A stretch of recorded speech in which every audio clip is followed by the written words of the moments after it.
ही भोगना पड़ता है। आज हम लोग मनुष्य हैं, कोई पशु है, कोई पक्षी है, क्यों? कोई देवता है, क्यों? कारण क्या है? इसके पीछे हम सबका कर्म है। कई जन्मों से जो हम लोग कर्म किए हैं, उन सब का समुच्चय जो है, उसी के आधार पर निर्णय होता है कि आगे हम लोग किस जन्म में जाएंगे। हमारा खाता बना हुआ है, प्रारब्ध बना हुआ है। इस जन्म में भी कर्म कर रहे हैं। शुभ का खाता अलग है, अशुभ का खाता अलग है। जैसा कर्म करेंगे उस खाता में जमा होगा। उसी के आधार पर जब शरीर छूटेगा, अगले जन्म में किस शरीर में जाएंगे, इसका निर्णय कैसे होगा? भगवान को आपसे दुश्मनी नहीं है कि आपको पशु बना देगा, ऐसा नहीं। अपने कर्म से ही लोग आगे का जन्म धारण करते हैं। सजोबाई ने कहा, पशु पक्षी नर सुर असुर जलचर कीट पतंग सबही उत्पत्ति कर्म की सहजो नाना रंग। अपने कर्म से ही हम उत्पन्न होते हैं। आज आप मनुष्य हैं, मनुष्य वाला कर्म कर चुके हैं, इसलिए मनुष्य बने हैं। कोई पशु है इसलिए कि वह पशु वाला कर्म किया है, उसके कर्म में चूक है, दोषपूर्ण कर्म थे उसके, इसलिए आज पशु बना हुआ है। तो ये मनुष्य शरीर मिला आपको कर्म प्रधान, जैसा करेंगे वैसा पाएंगे। वो फल निश्चित मिलता है, ये भी याद रखिए। कर्म का फल निश्चित रूप से मिलता है। महाभारत का एक छोटा सा प्रसंग सुनाता हूं। युधिष्ठिर जी महाराज ने बहुत ही सुंदर भव्य मकान बनाया, मैदानव के द्वारा बनवाया, रहस्यमय ढंग से बनवाया। बड़ा ही रहस्यमय था। रहस्य कैसा था? महल के उद्घाटन में सबको निमंत्रण दिया गया कि सबको आइए। अब उसकी बनावट ऐसी थी कि महल के प्रवेश द्वार के पहले जो जमीन थी उसकी ऐसी बनावट कि जहां लगता था कि पानी है वह सूखा रहता था, और जहां लोग पूछते थे कि यहाँ सूखा उसमें पानी रहता था। तो जो कोई जाए वो हड़बड़ा जाए। तो सबको निमंत्रण दिया गया, दुर्योधन को भी निमंत्रण दिया गया देखने के लिए। महल उद्घाटन है तो कुछ पार्टी चलेगी, कुछ बढ़िया खाना पीना भी चलेगा। दुर्योधन जब आया तो उसने देखा कि भाई यहाँ तो पानी है, पूरा धोती समेट लिया यहाँ तक, और जब उसमें पैर दिया उसको लगा होगा छपाक, लेकिन कुछ नहीं हुआ, सूखा जमीन थी। और देख रही थी कौन? वहाँ कहीं से द्रौपदी देख रही थी। तो वहां तो उसको लगा पानी है तो धोती समेट लिया था उसने, आगे लगा सूखा है तो जैसे पैर दिया छपाक धड़फड़ा के गिर गया पानी। तो जब गिर गया तो द्रौपदी जो है बहुत जोर से हंस दी। आज जब हंस दी तो कोई बात नहीं है भाई, देवर भौजाई में ऐसा चलता है, लेकिन इतना ही पर रह जाता तो कोई बात नहीं है। उसके मुंह से निकल गया अंधे का बेटा अंधा। क्यों? दुर्योधन के पिता क्या थे? धृतराष्ट्र अंधे थे ना, तो कह दिया अंधे का बेटा अंधा। ये ऐसी आग लगी उसके दिल में, ऐसी आग लगी कि सारे फसाद का कारण वही हो गया। मधुर वचन है औषधि, कटु वचन है तीर, श्रवण द्वार होए संचरे घालय सकल शरीर। कान के द्वारा शब्दों का तीर जो घुसता है हृदय को छलनी कर देता है, वही हो गया। ऐसी आग लगी उसके मन में यह हो गया कि हमसे मजाक करती करती हमारे बाप को भी अंधा कह दिया। अंधा तो है लेकिन बोलना ठीक नहीं। आपके दरवाजे पर कोई आ जाए भीख मांगने, कोई अंधा तो कहिएगा ये अंधा क्या लेगा। लोग प्यार से सूरदास आदर से कहते, अंधा को अंधा भी नहीं कहते, क्यों बुरा लगता है। लेकिन यहाँ ससुर को अंधे थे तो कह दिया अंधा, अंधा का बेटा अंधा। उसी समय उसने प्रण कर लिया। ये कटु वचन हुआ ना, ये तो गलत हो गया ना। ससुर को अंधा कह देना ठीक है, अलग से देवर से दिलगी करती अलग बात है। उसका बदला लेने के लिए उसके मन में हो गया कि नहीं, जब हम अंधे, हमारा बाप अंधा, तो इसको एक दिन नंगा कर देंगे, कौन देखेगा? जब सब अंधा ही है तो देखेगा क्या? ये मन में ठान लिया कि इसको बहुत भारी बेइज्जती करेंगे हम, इसको ये भी क्या याद रखेगी, मन में ठान लिया। तो एक गलती हो गई ना, द्रौपदी से गलती हुई, इसीलिए ना इतना जो हुआ आप देख रहे हैं ना, इतना जो युद्ध हो गया, क्या क्या हो गया, कैसे हो गया। अब देखिए इसी के कारण भरी सभा में जब पांडव लोग जुआ में सब कुछ हार गए, द्रौपदी को भी हार गए, तो द्रौपदी भी हार गए, मतलब द्रौपदी हो गई दुर्योधन की। दुशासन को कहा कि उसको बाल पकड़ खींच कर लाओ, उसके वस्त्र का हरण करेंगे, उसको हम नग्न कर देंगे भरी सभा में। तो ये दुख क्यों आया? एक गलती के कारण आया, समझ रहे हैं ना। अगर उस दिन वो ऐसा नहीं बोलती तो उसके दिल में प्रतिशोध की आग नहीं जलती। अब एक घटना आप सुन लिए, अब दूसरी घटना को देखिए। शिशुपाल का वध करने के लिए भगवान कृष्ण तैयार थे, सुदर्शन चक्र चलाए। उसी बीच में किसी तरह उनकी अंगुली कट गई, भगवान कृष्ण की। द्रौपदी वहीं थी। द्रौपदी ने देखा कि भगवान की अंगुली कट गई है। वो घबरा गई, बहुत मानती थी, आदर करती थी। तुरंत अपने कीमती साड़ी को फाड़ करके उसने अंगुली पर लपेट दिया। और जब लपेटने लगी तो भगवान कृष्ण मुस्कुराने लगे। कहते हैं, द्रौपदी तुमने कीमती साड़ी को फाड़ करके हमारे अंगुली में लपेट दिया, तुमको जरा भी हिचक नहीं हुआ, तुम कहीं कपड़ा खोजने नहीं गई, तुमने बहुत मदद किया ताकि हमारा कष्ट कम हो जाए। लेकिन याद रखो, तुमने साड़ी फाड़ के हमारी मदद की है ना, एक दिन मैं भी साड़ी से तुम्हारी मदद करूंगा, मैं तुमको साड़ी दूंगा। अब ये बात जब सुनती है द्रौपदी तो वो बोली कुछ नहीं। अब मन ही मन सोचने लगी, ये हमको क्या साड़ी देंगे, क्या हमको पति की कमी है, 5 पति कोई कमी है, साड़ी की क्या कमी है हमको? हमारे घर में बक्सा और संदूक तो भरा रहता है कपड़ों से, हम तो नौकरानी को रोज देते हैं साड़ी, लो साड़ी, साड़ी लो, ये हमको साड़ी देंगे तो हम साड़ी पहनेंगे। द्रौपदी ने मन ही मन कहा, भगवान कृष्ण मन ही मन जान गए, वो भी मन ही मन कहते हैं, सो देख लेना साड़ी की जरूरत पड़ती है कि नहीं पड़ती। बात हो गई, भगवान की सेवा की, कटी हुई अंगुली में साड़ी लपेट दी। भगवान कृष्ण ने कहा कि तुमको मैं साड़ी से मदद करूंगा, एक शुभ काम की तो उसका भी पुण्य बन गया। प्रत्येक कर्म का फल भोगना पड़ता है, कर्म हुआ तो आदमी का फल मिलेगा। तो एक तो घटना ये हो गई, भगवान कृष्ण ने कहा था कि मैं साड़ी से तुमको मदद करूंगा। एक दूसरी रोचक घटना है, एक बार द्रौपदी अपने सहेलियों के साथ यमुना नदी में गई स्नान करने। वहां जब गई तो देखती है दुर्वासा मुनि पहले से नदी में स्नान करने के लिए कर रहे हैं, पानी में है। उनके मन में हुआ कि दुर्वासा मुनि बड़े तुनुक मिजाज हैं, अभी जाएंगे पानी में, आज सहेलियां सब है, अब कुछ हुल्लड़बाजी करे, कहीं साथ दे दे तो मुश्किल हो जाएगा, हम लोग बाहर में ठीक है, अभी पानी में जाना ठीक नहीं हो।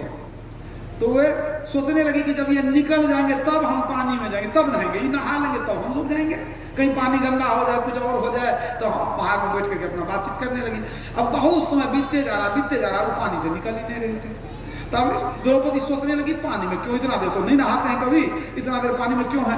तो बुद्धिमान भी थी द्रौपदी, वो सोचने लगी। सोचते सोचते उसके दिमाग में एक बात आई कि अवश्य कोई दुख है, कोई परेशानी है कि दुर्वासा मुनि पानी से नहीं निकल रहे हैं। वो बात को समझ गई। वास्तव में स्नान करते समय उनका वस्त्र जो था पानी में बह गया था, तो बिना वस्त्र के निकले कैसे? तो इसी बीच में द्रौपदी इस बात को ताड़ गई। उसने कपड़ा साड़ी को फाड़ करके एक टुकड़ा जो है निकाल करके और यमुना नदी की धारा में छोड़ दिया, दे दिया। पानी बह के कहाँ जा रहा था? दुर्वासा मुनि की तरफ। तो कपड़ा को जब फाड़ करके डाल दिया पानी में तो बह करके कहाँ गया? दुर्वासा मुनि के पास। दुर्वासा मुनि सब समझ गए, उस कपड़े को लपेट करके वो तो पानी से निकल गए और आशीर्वाद दे दिए कि जाओ, तुमको मरते दम तक कपड़े की कमी कभी नहीं होगी। आशीर्वाद दे दिया। तो यहाँ देखिए, पाप तो उनसे हुआ था, अंधे का बेटा अंधा कर दी थी वो, लेकिन दो पुण्य हो गया। भगवान की सेवा, संत की सेवा, ये तो बहुत बड़ी बात है। और दोनों का आशीर्वाद मिला हुआ था। फलतः यहाँ साड़ी खींचते खींचते खींचते दुशासन परेशान हो गया। अब वो सोचने लग गया कि ये क्या कहते हैं, युधिष्ठिर भैया वो कौन साड़ी पहना दिए हैं कि अंते नहीं होता है। कितना भी खींच रहे हैं, जमा हो रहा है, कितना साड़ी लपेट करके रखी है। इतनी साड़ी हो गई कि द्रौपदी बीच में खो गई, हेरा गई बीच में। चारों तरफ साड़ी का अंबार लग गया। साड़ी बीच नारी है कि नारी बीच साड़ी है, पता ही नहीं चल रहा था। वो बेचारा मैंने खींच करके थक गया। लेकिन यहाँ आशीर्वाद क्या था? वृथा न होए देव ऋषि वाणी। ऋषि और भगवान का वरदान था। वो साड़ी करने वाली नहीं थी, इज्जत बच गई। इस घटना से क्या पता चलता है? क्या पता चलता है? जो करेंगे सो अवश्य पाएंगे। याद रखिए, अवश्यमेव भोक्तव्यम कृतं कर्म शुभाशुभम। महाभारत में भी लिखा हुआ है, ध्रुव न नाशो अस्ति कृतस्य लोके। इस लोक में किया हुआ कर्म ध्रुव है, अटल है, उसका नाश वैसे नहीं होता है, जब भोगेंगे तब नाश होगा। याद रखिए, हम लोग को पता नहीं है कि क्या क्या कर्म किए हैं, यही अज्ञानता है। लेकिन और जानिए, कर्म के रहस्य को जानिए। इतना तो आप समझ गए कि कर्म का फल कैसे मिलता है। द्रौपदी की बेइज्जती हुई उसके अपने कुकर्म से, और उसकी इज्जत की रक्षा हो गई अपने शुभ कर्म से। यही है, कर भला हो वही भला करके भलाई देख ले। जो करते हैं वही पाते हैं, लौट करके आता है। जो हमारा कर्म है निश्चित रूप से लौट करके आता है। भगवान श्री कृष्ण ने गीता में उपदेश देते हुए कहा, हे अर्जुन, कर्मण्येवाधिकारस्ते मा फलेषु कदाचन। कर्म करने में तेरा अधिकार है, फल लेने में तेरा अधिकार नहीं है। मतलब कर्म करने में तू मनमानी कर सकता है, फल लेने में मनमानी नहीं होगी। मतलब जो मन में आवे सो कर्म कर लो, लेकिन जो मन में आवे सो फल तुमको नहीं मिलेगा। क्यों? कर्म तुम करोगे, फल मैं दूंगा। कैसा फल दूंगा? जैसा कर्म करोगे वैसा ही फल दूंगा। जैसा कर्म करोगे वैसा फल देगा भगवान। यह है गीता का ज्ञान। तो भगवान देते हैं, जैसा हम कर्म करते हैं वैसा फल देते हैं। भगवान को कैसे पता चलता है? भगवान के दरबार में एक मुंशी है, उनका नाम है चित्रगुप्त। चित्रगुप्त जी महाराज वो क्या करते हैं, और सबका हिसाब किताब लेखा जोखा वही रखते हैं। नाम कैसा विचित्र है, चित्रगुप्त। चित्रगुप्त की पूजा होती है दीपावली पर्व के आसपास में। तो वो चित्रगुप्त नाम क्यों है भाई? वो सबके अंदर में बैठे हैं, गुप्त रूप से सबका चित्र बनाते रहते हैं, इसलिए उनका नाम है चित्रगुप्त। गुप्त रूप से चित्र बनाते हैं, आपको पता नहीं चलता है। सारा कर्म का रील बना हुआ है, शरीर छोड़ के जाएंगे वहां सब सामने में रील रख दिया जाएगा, क्या क्या किए नहीं किए। उसी के आधार पर फिर क्या होगा, निर्णय, जजमेंट, फैसला सुनाया जाएगा। कर्म के रहस्य को समझिए। कर्म 3 प्रकार के होते हैं, क्रियमान, संचित और प्रारब्ध। क्रियमान कर्म हम उसको कहते हैं जो वर्तमान में हम लोग करते हैं। प्रत्येक कर्म का कुछ न कुछ फल होता है, फल अवश्य होता है, लेकिन कभी कभी व्यक्ति अपने जीवन में उस कर्म के फल को नहीं भोग पाता। कोई व्यक्ति मान लीजिए किसी का बहुत धन ठग लिया, जमीन लिखवा लिया, अब बेचारे कोई बीमारी हुई मर गया, तो जितना पाप किया वो तो फल भोगना नहीं पड़ा, भोग नहीं सका। या किसी की हत्या कर दिया, अपने भी मर गया, हत्या किया, उसका फल नहीं भोगा। मैंने पुलिस उसको पकड़ ले, उसको कोर्ट सजा दे दे तब ना फल मिला, और नहीं वो भी मर गया तो फल रह गया। और दूसरे तरह से समझिए कि कोई व्यक्ति 45 वर्ष का, और उसके मन में आया कि हम कभी बाग बगीचा नहीं लगाए, अपनी जमीन खाली है, हम कुछ बाग बगीचा लगा दें। उसमें 3 तरह का पेड़ लगा दिया, केला का, आम का और अखरोट का। तीनों फल लगाया, रोज सिंचाई करता है। केला का फल 6 महीना 1 साल के अंदर वो खा सकता है। केले का फल ठीक से सेवा करे ना तो 6 महीना साल भर में फल खा लेगा। आम का फल भी आजकल जो कलम चलता है आम का, वो 2-4-5 साल में बढ़िया से फल दे देता है। चाहे 2-4 फल ही खाइए, 2-4-5 साल में फलने लग जाता है। उसका भी फल आप खा लिए। लेकिन अखरोट लगाने के बाद 40 वर्ष पूरा होने पर ही फलता है। अब 45 वर्ष का आदमी 80 के बाद जिएगा तब तो फल खाएगा, और चला गया तो फल खाया नहीं खाया, सेवा तो किया था। समझ रहे ना? तो कर्म कभी कभी करते हैं, अब फल नहीं मिल पाता है, वो फल नष्ट नहीं होता है। उसका फल, उस फल कर्म का फल आपको भोगना ही पड़ेगा। तो मर गए तो कहिएगा कैसे भोगेंगे? अगले जन्म में भोगेंगे, अगले जन्म में भोगेंगे हम। तो यदि हम कर्म किए अब फल नहीं मिला, वो नष्ट नहीं होता है, वो जमा हो जाता है। उसको कहते हैं संचित, जमा, संचित धन। माना जितना भोगना था भोग लिए, जो बच गया वो जमा हो गया। कोई आदमी मान लीजिए 500 रुपया रोज कमाता है, और किसी दिन उसको बच गया, कुछ पैसा बच गया, बचा के रखा, बैंक में जमा कर दिया। जो खाया, जो बच गया बैंक में चला गया। उसी तरह से वो कर्म जो है आपका संचित हो गया। अब देखिए वो संचित हो गया, अब आपके हाथ में नहीं रहा। क्यों? जो पैसा बैंक में जमा कर दिए वो आपके हाथ में नहीं है। आप रात में जाइएगा पैसा उठाने नहीं मिलेगा, चाहे रविवार को जाइएगा नहीं मिलेगा, चाहे अंत में 8 बजे भोरे चल जाइए नहीं मिलेगा, है कि नहीं? अब वो सरकार का भी अधिकार हो गया, अब उनके मन से आपको लेना पड़ेगा, है आप ही का धन। आप कभी कभी जाइएगा, कहेगा बैंक में अभी कैश नहीं है, इंतजार कीजिए नहीं तो कल मिलेगा। ऐसा भी हो जाता है, तब भी नहीं मिलेगा। मतलब जो धन जमा कर दिए बैंक में, उसमें अपना बस उतना नहीं चलता। उस तरह संचित कर्म जो है उस पर आपका पूरा बस नहीं चलता है, आपका बस नहीं है उस पर। तब अब क्या होगा उस कर्म का? अब परमात्मा कभी भी उस संचित कर्म में से आपको निकाल करके देंगे, ये तेरा कर्म है, इसका ये फल है, इस फल को तुम भोगो। तो जब परमात्मा देंगे आपको भोगने के लिए, तब उसका नाम होगा प्रारब्ध। मैंने समझ लीजिए 3 कर्म हुआ, वर्तमान में करते हैं क्रियमान, और जिस कर्म का फल नहीं मिला, जमा हो गया संचित, और जब वो दे दिए परमात्मा भोगने तो उसका नाम हो गया प्रारब्ध। प्रारब्ध का और भी नाम है क्या?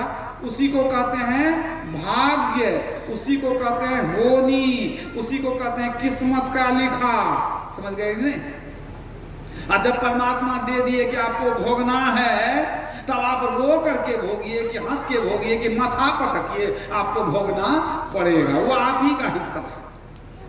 करम करीमा लिख गया, कब साहब कहते हैं करम करीमा लिख गया, अब कछु किया न होय, रत्ती घटे न तिल बढ़े, और जो सिर फोड़े कोई, माथा पटक के मर जाइए, लेकिन आपको भोगना पड़ेगा। तो जो ज्ञानी लोग होते हैं, सत्संगी होते हैं, वो जानते हैं, वो पढ़ते हैं कि काहू न को सुख दुख कर दाता। लक्ष्मण जी ने कहा, गुरु महाराज भी कहते हैं, संत लोग भी कहते हैं। तो जब उनके जीवन में दुख आता है तो वो सोचते हैं कि हमारा ही कोई कर्म खराब होगा, किसी जन्म का कोई कर्म फल हमारा ही होगा। तो उनको ज्ञान है कि दूसरा कोई दुख दे नहीं सकता है, हमारा ही कर्म का फल है। तो जब हमारा कर्म का फल है तो भोगेगा कौन? ही भोगना पड़ेगा।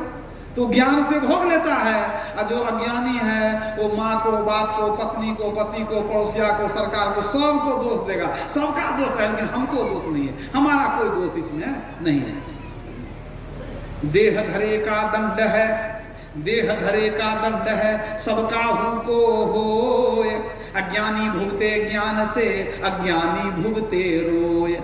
अज्ञानी रो करके भोगता है, ज्ञानी ज्ञान से भोग लेता है कि कोई बात नहीं है, हम भी किसी को दुख दिए होंगे तो बेचारा दिया हमको, है कि नहीं? अरे भगवान कृष्ण को तीर लग गया, कैसे लग गया? एक व्याधा ने तीर चलाया, भगवान कृष्ण के तलवे में कुछ निशान था, उस निशान को दूर से देखा शिकारी ने, जरा नाम का शिकारी था, उसको लगा कि हिरण की आंख है, वहां से तीर मार दिया, और उसको लगा तीर, और शिकार मर गया होगा, हिरण को पकड़ लेते हैं। और जब दौड़ के आया, देखता भगवान कृष्ण को तीर लगा हुआ, बेचारा घबरा गया, भगवान कृष्ण को तीर लग गया, अब रक्त निकल रहा है, बहुत घबराया, गिड़गिड़ाने लगा, रोने लगा, माफी मांगने लगा, प्रभु बहुत भारी गलती हो गई, अनजाने में हो गई प्रभु, जान के नहीं किए, बहुत भारी गलती हमसे हो गई। भगवान कृष्ण ने कहा, हे व्याध, तुम क्यों घबराता? तुम घबराओ नहीं, अरे ये जो तीर लगा है ये हमारे अपने ही कर्म का फल है। भगवान कृष्ण को पता था, ज्ञानी भूलते ज्ञान से, उन्होंने दोष नहीं दिया कि तुमने हमको मार दिया। भगवान कृष्ण ने कहा ये हमारे कर्म का फल है। भगवान कृष्ण के कौन सा कर्म का फल था? पिछले जन्म में जब राम थे, छिप करके बाली को मारे थे, और वही वो उस जन्म में उस पाप का फल भगवान को नहीं मिला। अगले जन्म में राम बन गए कृष्ण, बाली बन गया शिकारी। एक तीर से राम ने बाली को मारा, एक तीर से उस शिकारी ने कृष्ण को मारा। शरीर त्याग के भगवान कृष्ण चले गए। तो जब भगवान को भी कर्म का फल भोगना पड़ता है, तो हम आप किस खेत की मूली हैं? महाभारत के युद्ध के मैदान में हजारों अग्निवानों की वर्षा हुई, भगवान कृष्ण का बाल बांका नहीं हुआ, कुछ नहीं हुआ उनको। समझ लीजिए, एक तीर से उनको जाना पड़ गया, क्योंकि विधि के विधान में व्यवधान नहीं डाल सकते। वो जानते हैं कि जो विधि का विधान है वो तो भोगना पड़ेगा। शरीर में आए हैं तो दुख भी उठाना पड़ेगा। तो कहने का मतलब प्रारब्ध को समझ गए होंगे आप कि प्रारब्ध क्या चीज होता है। अगर आपके जीवन में दुख आता है तो आप क्या कहते हैं कि भगवान हमारे किस्मत में सब दुख लिख दिए। कितने लोग भी कहते हैं गुरु महाराज हमारे किस्मत में दुख लिख दिए हैं। गुरु महाराज आपसे दुश्मनी है, आपकी किस्मत में दुख लिख देते हैं। आपके पड़ोसी आपसे बड़ा खुशी है, उसके जीवन में सुख लिख दिए हैं। अब भगवान को भी आपसे दुश्मनी है, सब दुख भगवान आपको देते हैं, आपके पड़ोसी के यहाँ सुख देते हैं। अरे भगवान किसी को कुछ नहीं देते हैं, कुछ देने वाले भी नहीं हैं, याद रखिए। वो क्या देंगे? राम धरोखा बैठकर, राम धरोखा बैठकर सबका मुजरा ले, और जिसकी जैसी चाकरी तिसको तैसी दे। वो कुछ नहीं देते हैं, आप जो करके रखे वही देते हैं आपको। जो करके रखे हैं, अरे पाप करके रखे हैं तो उसके बदले में सुख देंगे आपको। खाइएगा कटहल, मुंह में लस्सा नहीं लगेगा। जो गलत काम किया उसका फल कौन भोगेगा? आप भोगिएगा। इस भ्रम में नहीं रहिए कि नहीं हम तो दीक्षा ले लिए हैं तो गुरु महाराज भोग देंगे आपका पाप। पाप की जगह आप भोगेंगे गुरु महाराज। इस भ्रम में मत रहिए, सब आप ही को भोगना है। जो करना है सब आपको भरना करना है। याद रखिए, भगवान भी चाहेंगे तो आपके पाप को वो कटा नहीं सकते हैं। भगवान को खुद भोगना पड़ा कि नहीं? इतना दर्शन किया पांचों पांडवों ने, मरने के बाद सब नरक क्यों गए? पहले नरक गया तब स्वर्ग गया। भगवान का ने पाप टाल दिए उनका। जब उनका नहीं टाल दिया तो आपका टाल सकते हैं? कुछ लोग भारी भ्रम में पड़े रहते हैं। कुछ लोग कैसे होते हैं, कुछ दबंग लोग होते हैं, बुरे बुरे कर्म करने वाले। अब बुरे बुरे कर्म करके धन जमा कर लेते हैं। अब मन में सोचते हैं कि जीवन में तो हम बहुत काम किए, कितना का धन हड़प लिए हैं, कितना को मर्डर करवा दिए हैं, तो 10-20 पाप हो गया होगा, तो कहे ना हम कुछ पुण्य कर लें, चढ़ा बढ़ा के पुण्य कर लेंगे। अगर 10 पाप किए हैं तो 15 पुण्य कर लेंगे, और जब जोड़ घटा होगा तो 5 पुण्य हमारा बच जाएगा। नहीं बुझे? अरे 10 पाप किए हैं या 15 पुण्य किए हैं, तो दोनों को जब मिला देंगे तो 5 पुण्य बच जाएगा।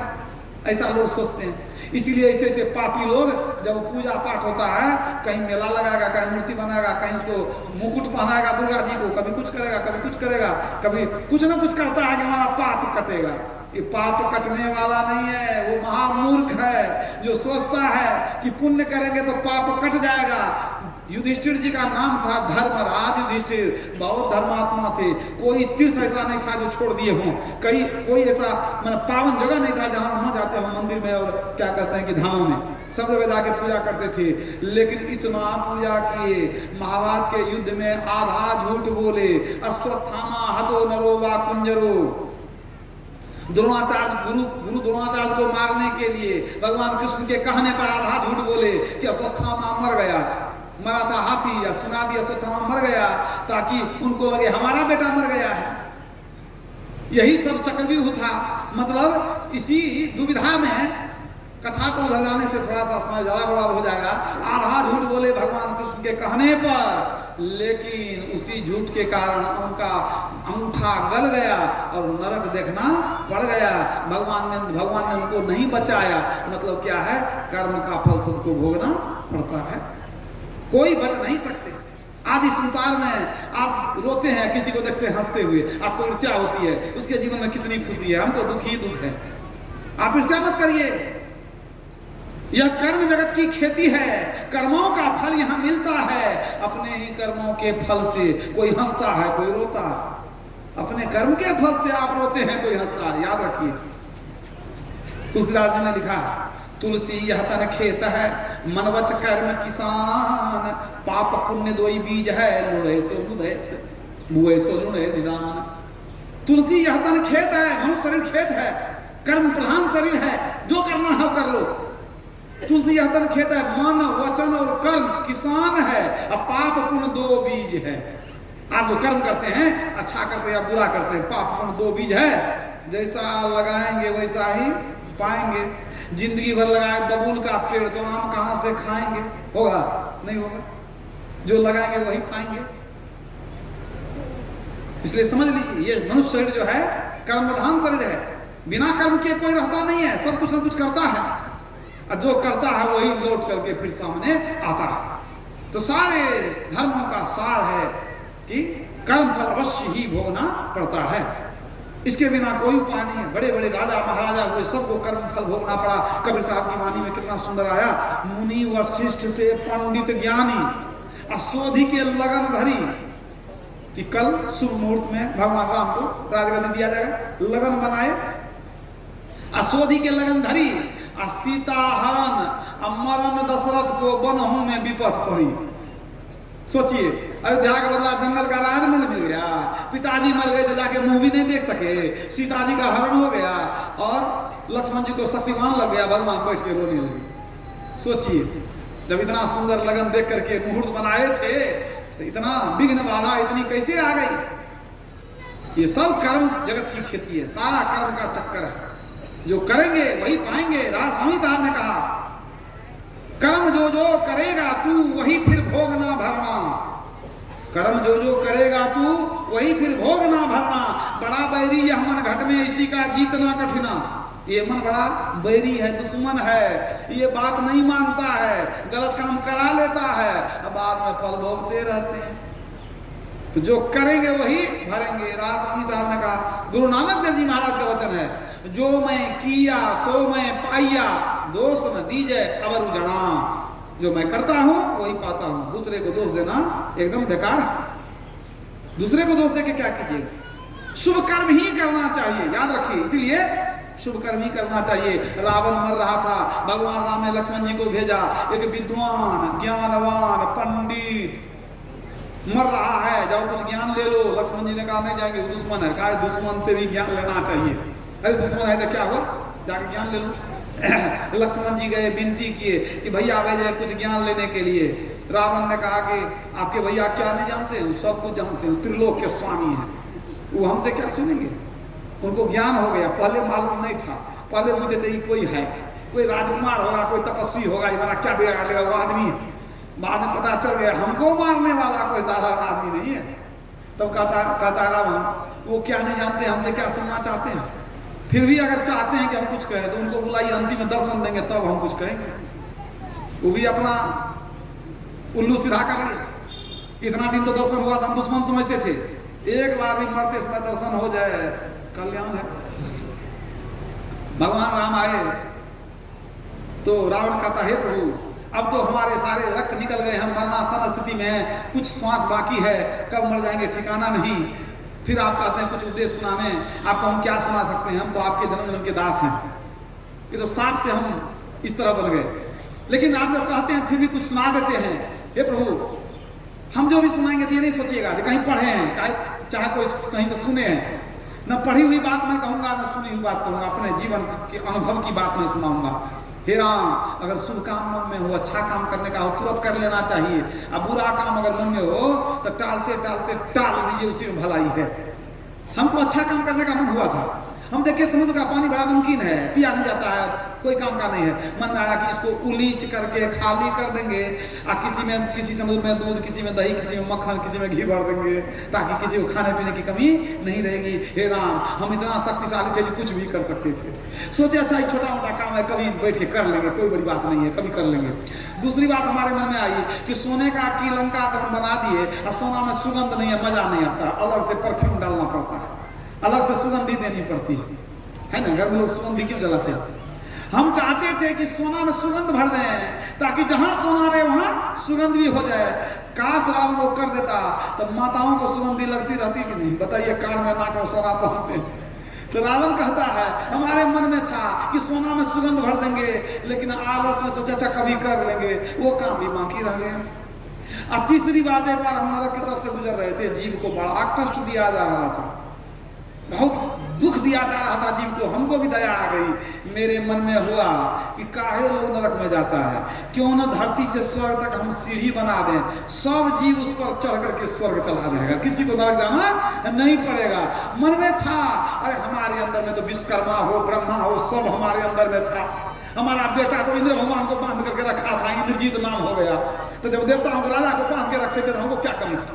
हम जिसको भी आप बुलावे, नाग हो, किन्नर हो, मनुष्य हो, देवता हो कि यक्ष हो, जिसको बुलावे हमारे आदेश का पालन तुरंत करता था है? लेकिन अब देखिए मनुष्य की कमजोरी होती है, अच्छा काम को भी आज कल कह करके टाल देता, वही हमारे अंदर थी। सोचे कभी कर लेंगे, कभी कर लेंगे, कभी कर लेंगे, अब देखिए सोचते रह गए, अब दिन पूरा हो गया। तो शुभ काम जो था उसको तुरंत करना